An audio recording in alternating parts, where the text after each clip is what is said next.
Part 2 of our critical appraisal lecture series focuses on appraising pre-appraised evidence.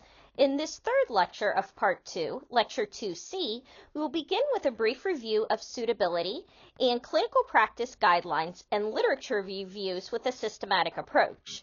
We will then spend the rest of the lecture focusing on appraising the quality of literature reviews with a systematic approach. Please note that you may see literature reviews with a systematic approach referred to as systematic literature reviews. These two terms can be used interchangeably.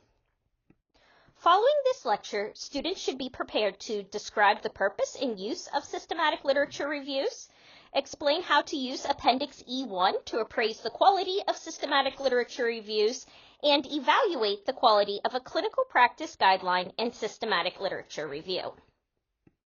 Let's begin with a review of suitability from Lecture 2A.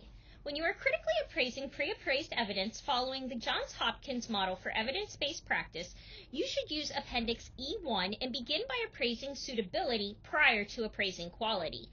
This is because if the piece of evidence is not relevant and applicable for addressing your evidence-based practice question, then there is no need to assess the quality of the piece of evidence as it does not provide support for decision-making. When you appraise suitability, you should complete Section 1 of Appendix E1. If all of your answers in Section 1 are either yes or non-applicable, your piece of evidence is either suitable or not fully suitable. If all of your answers are yes or non-applicable, and your evidence-based practice question is fully addressed, then your piece of pre-appraised evidence is suitable and thus provides independent support for decision-making.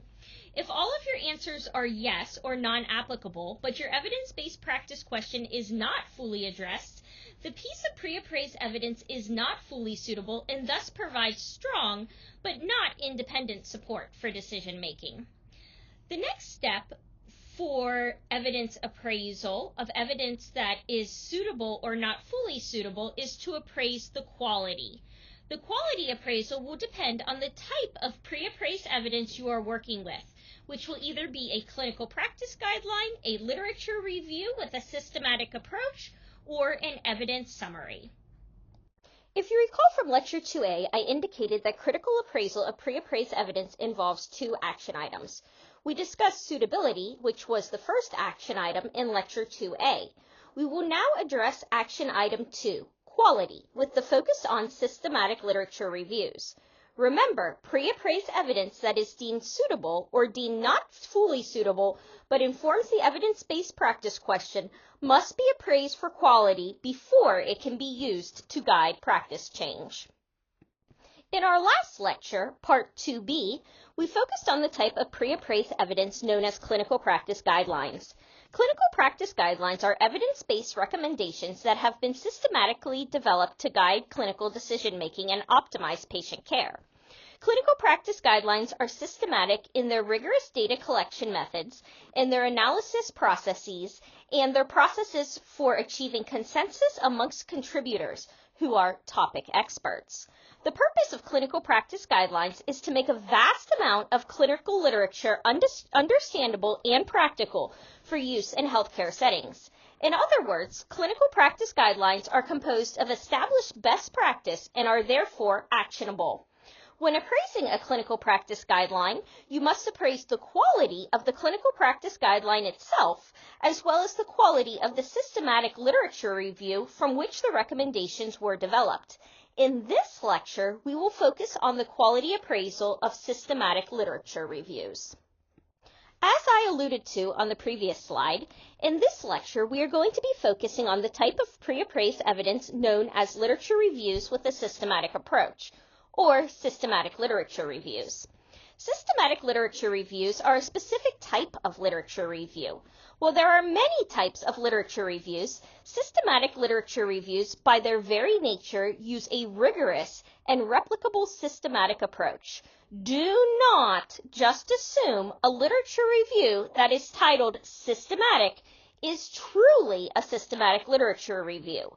You should always evaluate the methods to ensure a systematic approach was used. I encourage you to review Chapter 6 of the Johns Hopkins Evidence-Based Practice Guidelines, 5th edition, to review the criteria necessary for a literature review to be deemed systematic, as much of the quality appraisal will be built on ensuring these criteria are met. Systematic reviews do not create new knowledge, but rather they provide a concise and relatively unbiased report of research evidence for a topic of interest through the use of explicit methods to search scientific evidence, assess and analyze the information, extract data, and summarize the included studies. On this slide, I have copied the part of the pre-appraised evidence appraisal tool in Section 2 of Appendix E1 from the Johns Hopkins Evidence-Based Practice Model that addresses systematic literature reviews. This quality appraisal tool is looking at if investigators systematically gathered, analyzed, summarized, and synthesized the included studies. In order to appraise this, we must appraise each section of the literature review. Over the next few slides, we will break down this appraisal tool by section and then review each systematic literature review for quality appraisal question in detail, working through exactly what the question is asking so you best know how to answer the questions and provide rationale for how you came to the conclusions you reached. Remember, appraising for quality is a subjective process, but using standardized tools helps to streamline that process. The background and introduction of a systematic literature review should set the stage by identifying the importance of the topic, as well as the gaps that the review will address. There are two quality appraisal questions related to the background and introduction. The first quality appraisal question for the background and introduction of a systematic literature review asks, is a logical background and rationale for the review explained using current literature? To appraise this question, we must consider two aspects. First, is the background and rationale for the review explained logically? Do the authors clearly explain why and how the topic of interest is important? Do they make a strong case not only for why the review was conducted, but why reviewing this specific topic was necessary and important to guide best practice? Second, we must consider if the authors used current literature to support their rationale for the need for the review. When we are assessing for current literature, we must always go back to the question of if the topic at hand is static or evolving.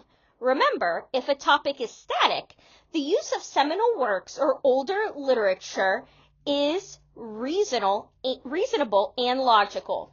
For evolving topics, older literature would not provide a strong logical rationale to support investigating this topic. The second quality appraisal question for the background and introduction of a systematic literature review asks, is the review question clear? The review question should be a clear and focused question that outlines the topic the review seeks to answer. This question should be explicitly listed and should answer questions of who, what, and where the review applies to. The review question should define the scope of the investigation and guide the literature search, as well as guide the inclusion and exclusion criteria for the specific studies included in the review. The methods section of a systematic literature review should explain the specific steps taken to conduct the review so that the reader can evaluate the thoroughness and replicability of the review. A clear and complete explanation of methods demonstrates the validity and rigor of the review. There are 8 quality appraisal questions related to methods.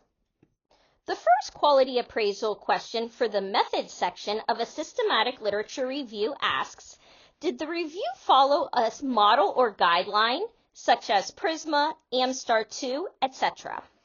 The authors of a systematic literature review should explicitly indicate the model or guidelines they used when completing the critical appraisal of the evidence included within the systematic literature review. PRISMA and AmStar 2 are two common examples of such guidelines. PRISMA stands for the Preferred Reporting Items for Systematic Reviews and Meta-Analyses. PRISMA provides a set of standards to ensure research is both transparent and reproducible. The main components of PRISMA are a checklist for reporting all necessary information, as well as a flow diagram that visually represents the study selection process. A PRISMA diagram is a visual flowchart that illustrates the process of studies screened, included, and excluded from the search and appraisal. A PRISMA diagram provides insight into the scope of the literature search, as well as if the process undertaken was systematic and comprehensive. AmStar 2 stands for a measurement tool to assess systematic reviews too. AmStar 2 is a critical appraisal tool consisting of a 16-item checklist that is used to critically appraise the methodology of systematic reviews. AmStar 2 evaluates specific domains such as the clarity of the research question, risk of bias assessment, and appropriateness of the statistical analysis. Please note, these are not the only two models or guidelines that may be used. They are just an example of models or guidelines you may see stated. Overall, when looking at if a model or guideline was used, we want to know that the model or guideline is standardized and exactly which specific one was used, because the use of a standardized model or guideline is an indication that the authors followed a formal and well-established approach for every stage of the review, from searching to selection of articles to analysis to reporting of findings. The second quality appraisal question for the methods section of a systematic literature review asks, do the authors clearly state what they are trying to measure or describe? In the context of systematic literature reviews, measure or describe refers to the type of data that the authors intended to extract and analyze. Remember, a systematic literature review is not generating new knowledge. Therefore, the data is coming from the individual studies that make up the review. What exactly the authors intend to measure or describe will be based off the specific review question. For quantitative review questions, the authors will typically be trying to measure statistical outcomes and findings from each of the studies, looking for trends in effect. For qualitative review questions, the authors will typically be trying to describe broad themes in order to provide a comprehensive understanding of the topic. For some review questions, the authors may be trying to both measure and describe the data. What we need to appraise is if the authors clearly explain what data they intend to extract and analyze. The third quality appraisal question for the methods section of a systematic literature review asks, was the literature search thorough and could it be replicated? This includes providing keywords, inclusion-exclusion criteria, and at least 2 formal databases searched. This appraisal question is asking about the search strategy used to perform the systematic literature review. A search strategy is a formal process for retrieving evidence, and it should be reproducible. In other words, someone else using the exact same search strategy that the authors used should retrieve the exact same evidence. When reporting on the search strategy, the authors should identify keywords used to search the literature and/or search strings used. A search string is a way to string together keywords, phrases, and Boolean operators, such as and, or, not, and truncation symbols entered into a search box to find information within a database. The authors should also identify the inclusion and exclusion criteria they used when performing their literature search, as well as the databases that were searched. A thorough literature search must utilize at least 2 formal databases. Formal databases are academic and often subject-specific. Examples of formal databases that you might see used are CINAHL, Medline, PubMed, and PsycInfo. When a formal database is searched, 2 individuals who use the exact same search strategy should get the exact same output of articles.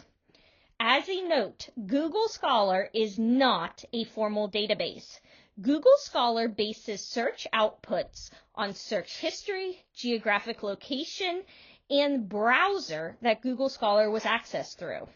Systematic reviews should not rely on Google Scholar, as any Google Scholar search is not reproducible. Another note, if you do not see the search strategy in the systematic literature review, before you answer no to this appraisal question, be sure to review any online supplemental materials, as search strategies sometimes are only included in supplemental material due to limitations on the number of words allowed in a journal publication. The 4th quality appraisal question in the methods section of a systematic literature review asks, was there an independent double-check system in the review process? This includes an independent assessment for eligibility, critical appraisal, and data extraction by at least 2 reviewers for each article. An independent double-check system is a rigorous quality control process where at least 2 reviewers perform key stages of the review independently and then compare their results for the purposes of minimizing bias and human error during data collection and analysis. The first key stage is an independent assessment for eligibility. During this stage, the reviewers independently screen titles and abstracts of all the potential articles identified during the literature search to reduce the chances that a relevant study will be missed due to a single reviewer's oversight. The second key stage is critical appraisal, which may be referred to as a risk of bias assessment. In this stage, the reviewers independently assess the risk of bias in each study using a standardized tool and then compare results to ensure all studies that will be included in the systematic literature review are trustworthy and credible. The third key stage is data extraction. During this stage, the reviewers independently extract specific data points based on what they are trying to measure or describe from each study to ensure the accuracy of the data and minimize the risk of transcription errors. While the independent double-check system may not be described in detail, there are key terms that you should look for in the methods section of the systematic literature review to confirm that there was an independent double-check system in the review process. Look for terms like independently, blinded, and without influence, as well as specific descriptions of separate data extraction or analysis. If you see terms such as primed or collaborative checks, this is an indicator that the double-check system was not independent. The 5th quality appraisal question for the methods section of a systematic literature review asks, was the quality of each included study formally assessed and listed? As we discussed in the introduction to critical appraisal, the quality of a piece of evidence is a critique of how well the study or project was executed and how well it was reported. To formally assess quality, a standardized appraisal tool, such as the Johns Hopkins evidence appraisal tools, should be used.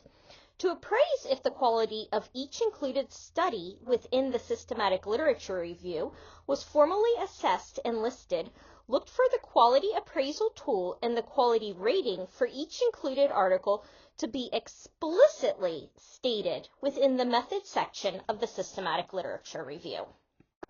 The 6th quality appraisal question for the methods section of a systematic literature review asks, was the risk of introducing bias into the literature selection and review process addressed and minimized? Bias is an influence that produces distortion or error and can result in findings from studies or reviews not accurately reflecting the truth.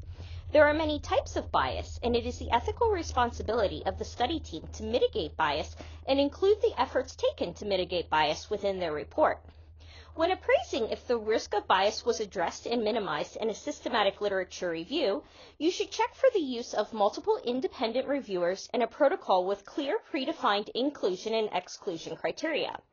Other indicators that the risk of introducing bias was addressed and minimized include use of a Prisma flow diagram, documentation of how reviewer disagreements were resolved, and an assessment of the risk of bias in the included studies using a standardized tool. On the next slide, we will review some of the most common types of bias to be aware of and methods for minimizing each. This table identifies some of the most common types of bias to be aware of when appraising the literature, as well as suggested processes that can be used to address and minimize each type of bias. This is in no way an exhaustive table. I am not going to discuss each type of bias in detail because they are all addressed in Chapter 7 of the Johns Hopkins Evidence-Based Practice Model and Guidelines 5th edition. However, you need to be aware of each of these common types of bias and how each can be addressed or minimized, because when you are appraising if bias was addressed and minimized, you want to be able to identify the use of these minimization processes. The seventh quality appraisal question for the methods section of a systematic literature review asks, if applicable, were data pooling, in parentheses, meta-analysis or meta-synthesis, end parentheses, methods clear and appropriate? Note, this question begins with the phrase, if applicable, and then addresses specifically meta-analyses and meta-syntheses. If your systematic literature review is not a meta-analysis or meta-synthesis, you should simply mark this question non-applicable and move on. If your systematic literature review is a meta-analysis or meta-synthesis, you must appraise the data pooling methods. Data pooling is a common technique used in systematic reviews with either meta-analysis or meta-synthesis, and in general, data pooling involves combining information from multiple studies to allow for a deeper understanding of the topic being investigated. How data pooling is done is dependent upon the context of the meta-analysis or meta-synthesis. Systematic reviews with meta-analysis are systematic reviews of quantitative research. In meta-analysis, data pooling is an aggregative process and involves statistically combining the results from the studies included in the review to create new summary statistics. The purpose of this process is to increase the power and generalizability of the results. Systematic reviews with meta-synthesis are systematic reviews of qualitative research. In meta-synthesis, data pooling is an interpretive process and involves integrating the findings from multiple qualitative studies to find common patterns or create new conceptual models.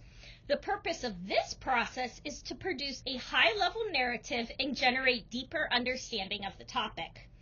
To appraise data pooling methods, you should first assess that the studies from which the data were pooled have similar populations, designs, analyses, and metrics.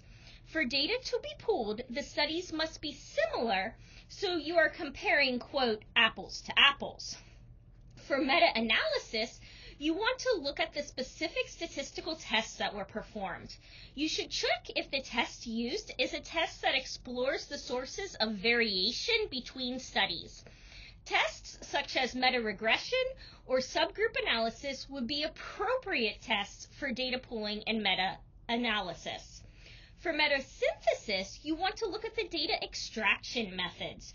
You want to check if a consistent method for extracting data from each study was employed using a standardized format, as well as how the data extraction was tracked and logged. The eighth and final quality appraisal question for the methods section of a systematic literature review asks, in addition to the items above, did the authors answer all of your questions about how they conducted their review? Include notes about additional concerns. To best answer this question, consider how well you understood the specific steps the investigators took to conduct the systematic literature review. ask yourself the following questions. First, ask yourself if you feel like you could repeat the review based on the information the authors provided.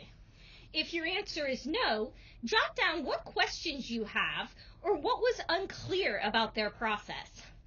Second, ask yourself if the methods used demonstrated validity and rigor. Remember, validity looks at if the investigators actually measured or described what they intended to measure or describe. Consider if the literature search aligned with the investigator's problem question. If you have any concerns about the validity of the review, or if there's anything else you would like to know to be able to determine validity, jot those notes down. Rigor has to do with the meticulous and consistent application of appropriate standardized methods to ensure quality, accuracy, and trustworthiness of the literature review process and findings.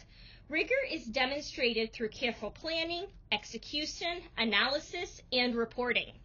If you have any questions about the rigor of the review, or if there is anything else you would like to know to be able to determine rigor, jot those notes down as well. You may not have any additional questions. You may have a lot of questions. Do not expect that if you answer this question, yes, I have questions, that you will later remember what your questions and concerns were. If I didn't say this enough already, jot down your questions and concerns about how the review was conducted. We will now move on to the results section. The results section of a systematic literature review should synthesize and present the findings from the studies reviewed in a logical and unbiased manner. The focus should be on reporting the main points and correlations without interpretation or speculation. Interpretation and speculation should be left for the discussion section.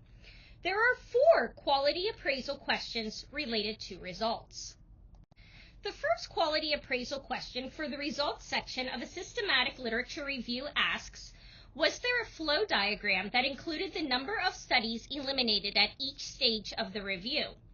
A flow diagram is a visual chart that depicts the different phases of a systematic literature review and illustrates the flow of studies screened, included, and excluded from the search and appraisal, thus the name flow. Every systematic literature review should include a flow diagram.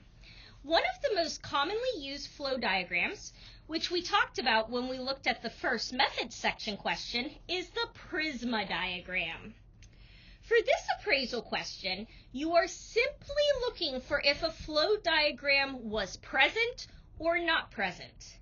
But keep in mind, peer-reviewed journals have limited word count as well as limitations on the number of tables and charts that can be included. Thus, sometimes flow diagrams are included as supplementary material. Before you check the box that no, there was not a flow diagram, review any supplemental materials. The second quality appraisal question for the results section of a systematic literature review asks, were details of included studies provided, e.g. the design, sample, methods, results, outcomes, limitations, and strength of evidence. Including the details of the specific studies that comprise the systematic literature review help to ensure the review is reliable, transparent, and reproducible.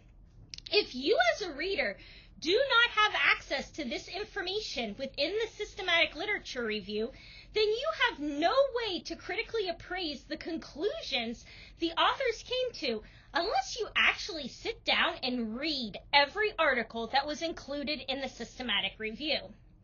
The details of the included studies could be presented in multiple ways within the systematic literature review. These details may be included as part of a Prisma flow diagram, in table format, or as a descriptive narrative. Usually, a Prisma flow diagram on its own will not provide robust enough information to answer all of the detailed questions. You will often need a table or descriptive narrative in addition to a Prisma flow diagram. So do not just check this answer as yes because you located a Prisma flow diagram. Look at the contents. If the Prisma flow diagram is the only source of details on the included studies, you're going to need to closely appraise if all pertinent details were captured in the Prisma. If some of these listed details are missing, you should answer this question as no or unclear using your discretion. The third quality appraisal question for the results section of a systematic literature review asks, if applicable, are themes identified? Note, this question begins with the phrase, if applicable, and then addresses themes. Themes are the hallmark result of qualitative evidence. Therefore, if your systematic literature review is completely quantitative, such as in the case of a meta-analysis, simply mark this box non-applicable. If your systematic literature review is a meta-synthesis or includes qualitative evidence, you should appraise if themes were identified. Themes are recurring patterns and concepts that were identified across the studies within the systematic literature review. Identifying themes is important because if the investigators do not identify themes, then they did not synthesize their qualitative findings. The fourth and final quality appraisal question for the results section of a systematic literature review asks, if applicable, are statistics shown clearly? Note, again, this question begins with the phrase, if applicable, and then addresses statistics. Statistics are the hallmark results from quantitative evidence. Therefore, if your systematic review is completely qualitative, such as in the case of a metasynthesis, you can simply mark this box as non-applicable. If your systematic literature review is a meta-analysis or includes quantitative evidence, you will want to appraise if statistics were shown clearly. We spent 2 modules in this course defining and describing statistics, but as a review, statistics is a practical method for collecting, organizing, summarizing, and presenting numerical data. The type of statistics that this appraisal question is referring to is specifically summary statistics.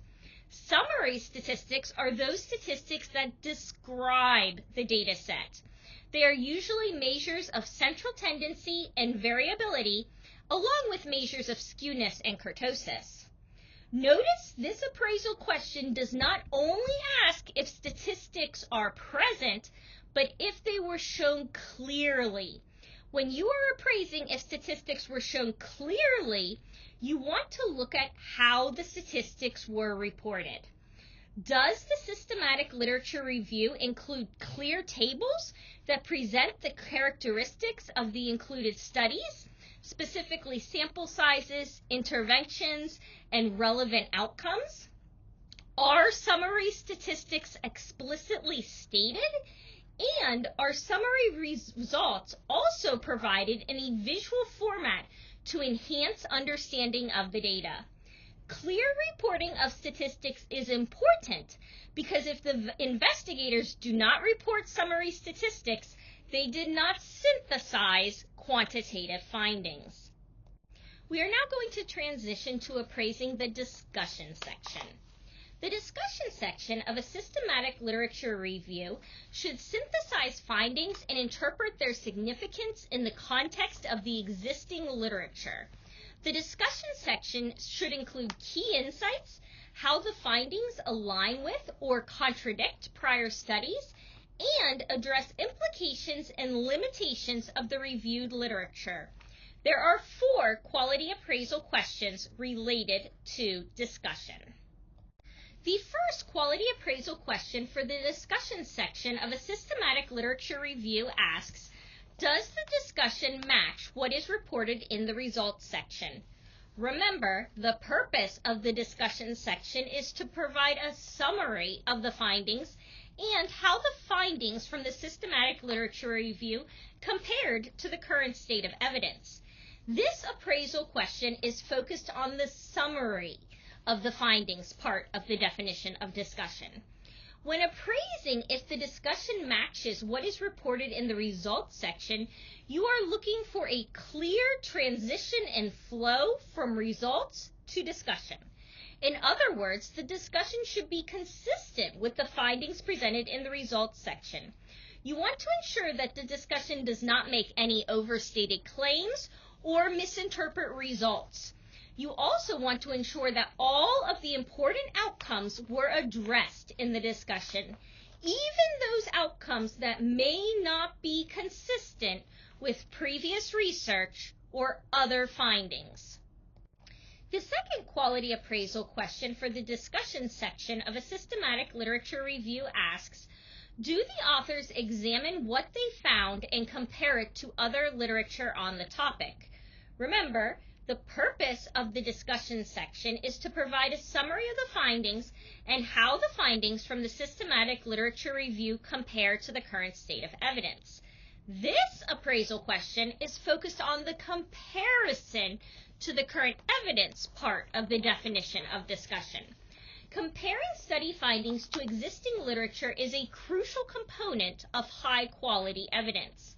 Comparing the findings helps establish credibility by showing how new results align with or diverge from previous work. Comparing findings also reveals broader trends and helps guide future research by highlighting areas that are well understood and those that need further exploration. When appraising if the authors compared their findings to other literature on the topic, you want to ensure that the authors are again comparing apples to apples. Is the other literature that is being compared to literature on the same topic and investigating the same outcomes? How recent was the other literature? Remember, this is especially critical for evolving topics. The third quality appraisal question for the discussion section of a systematic literature review asks, are limitations included with an explanation of how they were handled? Limitations are the recognized flaws, constraints, or weaknesses within a study that may affect the results or implications of the findings. It is important to remember that all studies have limitations. If the limitations of the systematic literature review were not addressed, this in and of itself is a limitation. Some common examples of limitations, specifically for systematic literature reviews, may be related to subjective interpretation of qualitative data, which could be addressed by having multiple independent reviewers, language bias, such as only including evidence published in English, including individual studies that were not high quality can be a limitation that may impact the generalizability of results.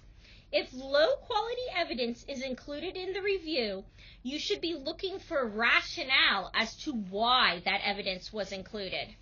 Reviews that were conducted rapidly, such as those that are part of a clinical practice guideline, may have time constraints as a limitation. These are just a sample of possible limitations to give you an idea of what might be addressed in the limitations discussion.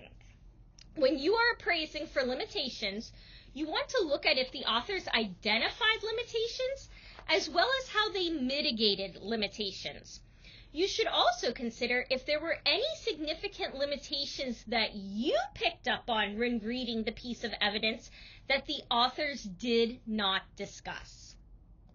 The fourth and final quality appraisal question for the discussion section of a systematic literature review asks, do the authors provide implications of their study for practice and future investigation?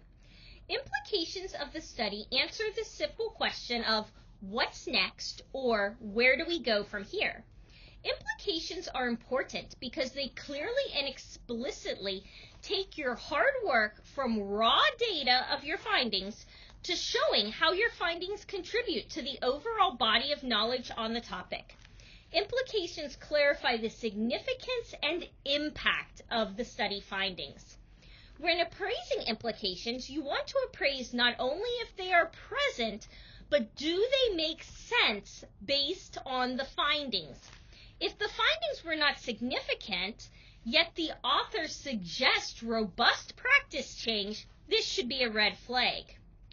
You also want to consider, do the future investigations that the authors recommend relate to the project that was conducted?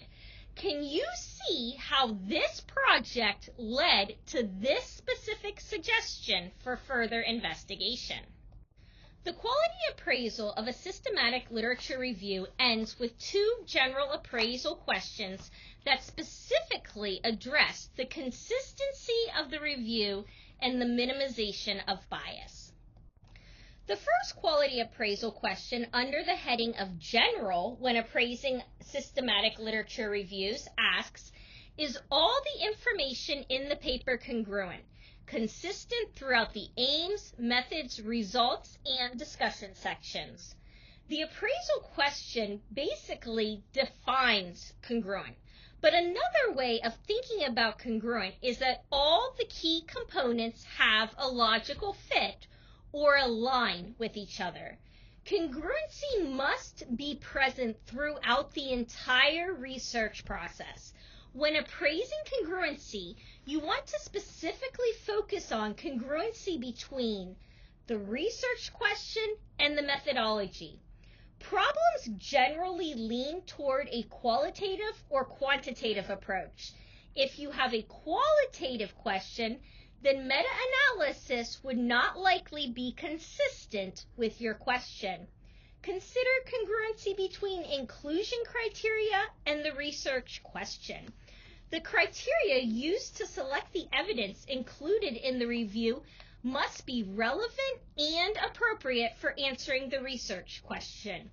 Exclusion criteria should be well supported in that what was excluded was irrelevant to addressing the research question. Look for congruency between search strategy and included studies. The systematic search should be consistent with the body of evidence available on the topic. Leaving out relevant articles on the topic would demonstrate inconsistency and lack of congruency. Look for congruency between data extraction and the included studies.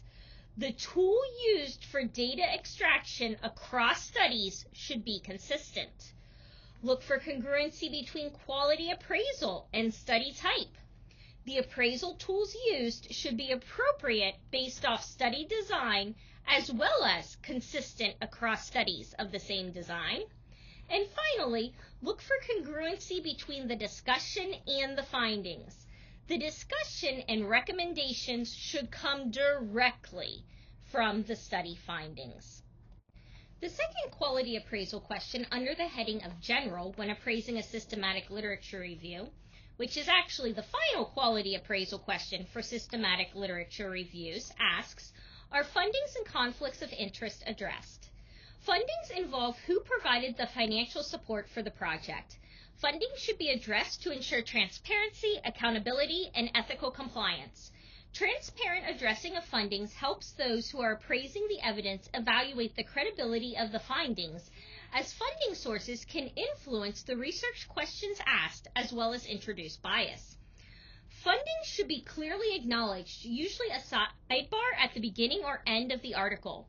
Addressing any fundings or stating there was no organized funding is often a requirement for peer-reviewed literature. No indication of fundings should cause you to question the credibility of the systematic literature review. Disclosure of fundings is one way to assess for conflicts of interest. Conflicts of interest involve any interests that have the potential to compromise the project.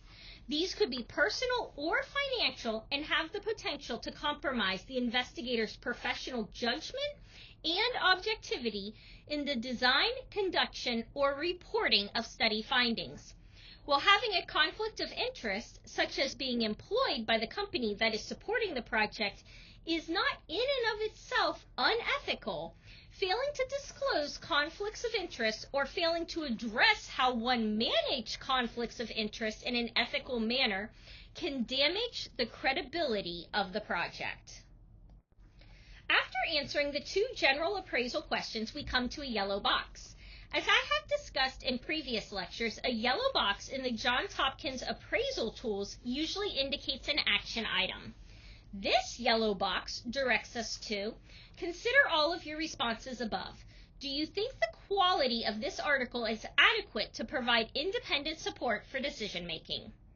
Now, the natural question is generally to ask how many yeses or how many nos within the appraisal process make an article adequate quality. I addressed this briefly in part 1 of the lecture series. My short answer is that there is no predetermined number of yeses or nos that will determine quality. Over the next few slides, I will provide you with some considerations to help you interpret the appraisal and reach a logical and rational conclusion regarding adequate quality.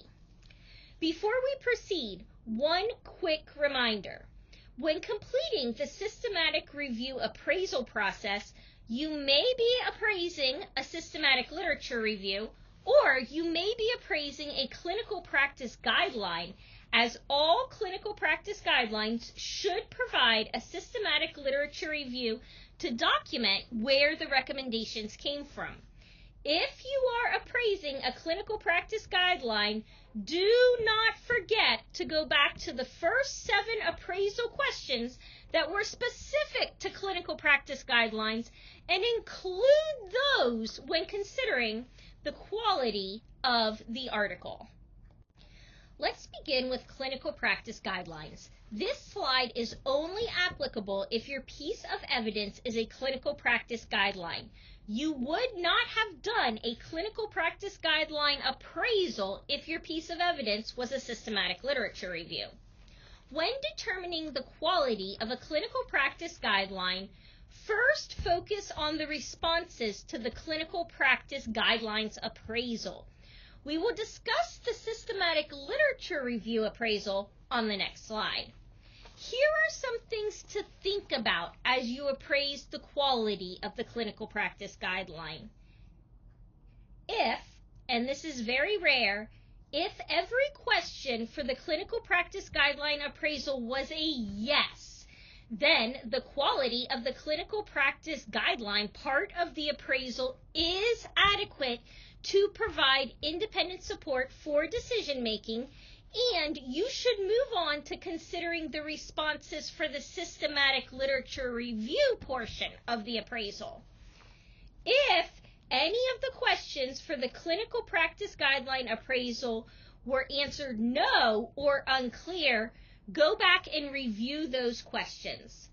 Consider how the questions that you answered no may have impacted the recommendations that the investigators made. I suggest you jot down notes during this process. Specifically consider, are any of the individual no answers or a combination of the no answers enough to make you question the quality of the recommendations that were made? If you answer yes, then the piece of evidence is not adequate to provide independent support for decision making, regardless of the quality of the systematic literature review portion of the appraisal. If you deem the piece of evidence not adequate quality based on the clinical practice guidelines portion of the appraisal, there is no need to look any further into the systematic literature review appraisal. Check the little no box within the larger yellow box. Remember to make yourself notes on why the article was not of adequate quality and move the article to a folder, either a literal folder or a folder on your computer, where you are going to store excluded articles. I do caution you, do not throw away excluded articles. Hang on to them and the notes you made during the appraisal so you can refer back as needed. If you deem the piece of evidence adequate quality based on the clinical practice guideline appraisal, you're not done appraising. Move on to looking at the systematic literature review appraisal.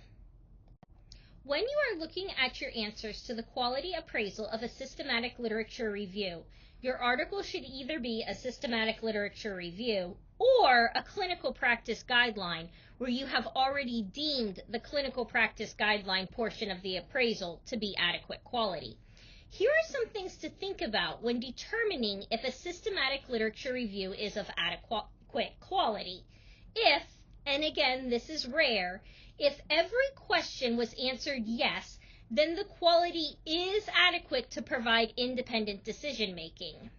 This is true for both clinical practice guidelines and systematic literature reviews, because remember, if your evidence is a clinical practice guideline, you are only looking at the systematic literature review portion of the appraisal if you deemed the clinical practice guideline portion adequate quality. If any questions were answered no or unclear, go back and review those questions. Consider how the answers of no or unclear may have impacted the systematic process of gathering, analyzing, summarizing, and synthesizing the included studies. I would suggest you jot down notes as you work through this process. Begin with looking at the two background appraisal questions. If either of those were answered no or unclear, consider, did the no's or unclear answers cause you to question if the topic was important or if there actually were gaps that needed to be identified? Next, look at the 8 methods appraisal questions. If any of these were answered no or unclear, consider, do the no or unclear answers individually or combined cause you to question the thoroughness, replicability, validity, and or rigor of the review? Then, look at the 4 results appraisal questions.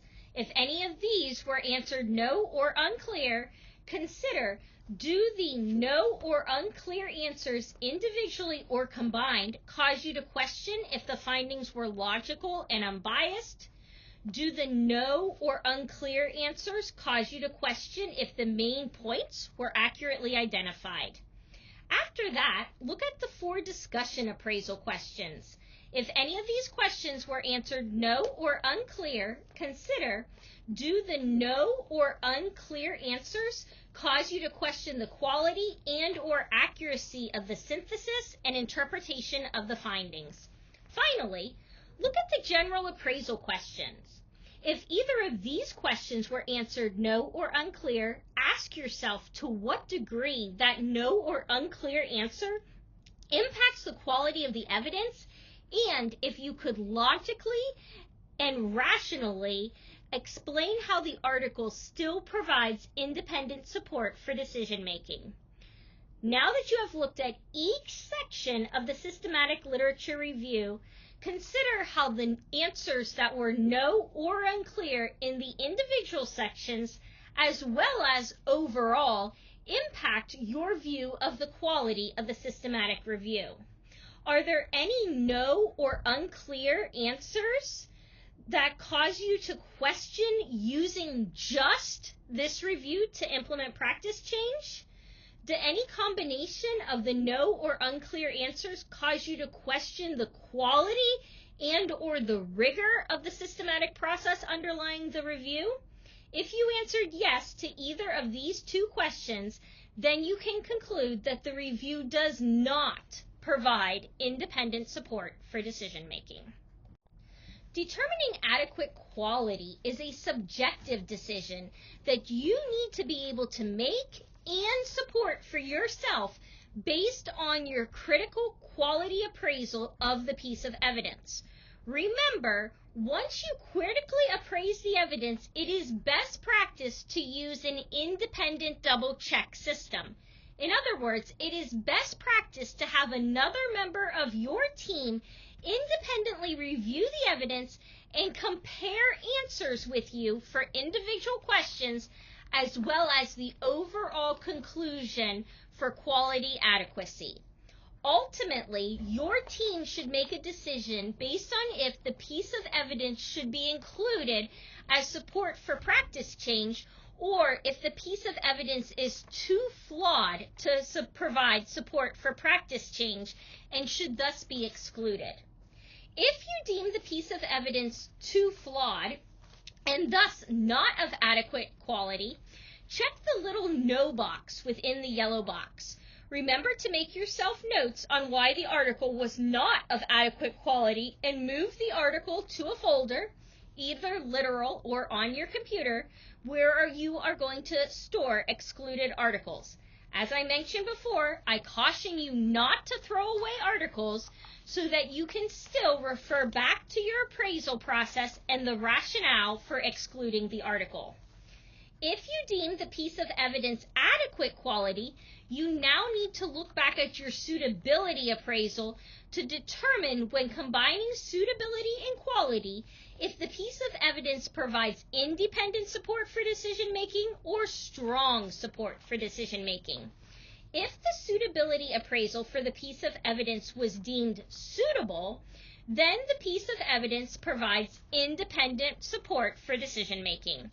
If the suitability of the piece of evidence was deemed not fully suitable, but informs the evidence-based practice question, then the piece of evidence should be considered strong support for decision-making.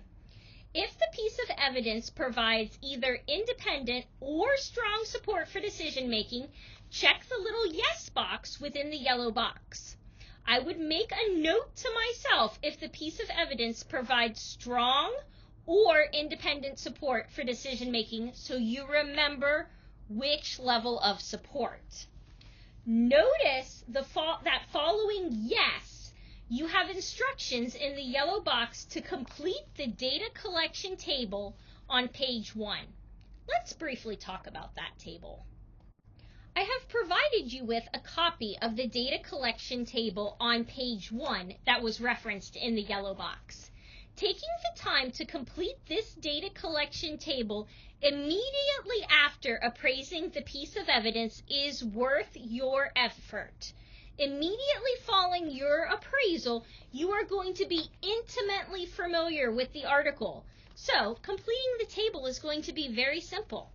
Furthermore, this table is a direct cutout of an individual row from Appendix G1 of the Johns Hopkins Evidence-Based Practice Model and Guidelines. Appendix G1 is the best evidence summary tool, and you will need to complete this tool as you prepare for the synthesis step of the evidence-based practice process. Congratulations! You have now learned all the steps to critically appraise the quality of a clinical practice guideline as well as a systematic literature review. To recap, because I know this is a very long lecture, but let's summarize what we have discussed about the critical appraisal of systematic literature reviews. You should begin with the appraisal of suitability using the suitability tool from Appendix E1. If suitability is deemed suitable or not fully suitable but informs the evidence-based practice question, proceed to the quality appraisal using the systematic literature review quality appraisal assessment in Section 2 of Appendix E1. Remember, when appraising clinical practice guidelines, you also need to appraise the systematic literature review from which the clinical practice guideline recommendations came, and look at both the quality of the clinical practice guidelines and the systematic literature review to determine if the quality is adequate. If the quality of the systematic literature review is adequate to provide independent support for decision-making, look at how you appraise suitability. If suitability was deemed suitable, then the piece of evidence provides independent support for decision-making.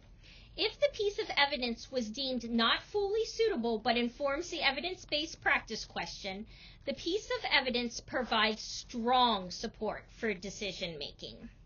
For evidence that provides strong or independent support for decision-making, always go back to the first page of Appendix E1 and complete the data collection table. Your future self will thank you when you begin to synthesize the evidence.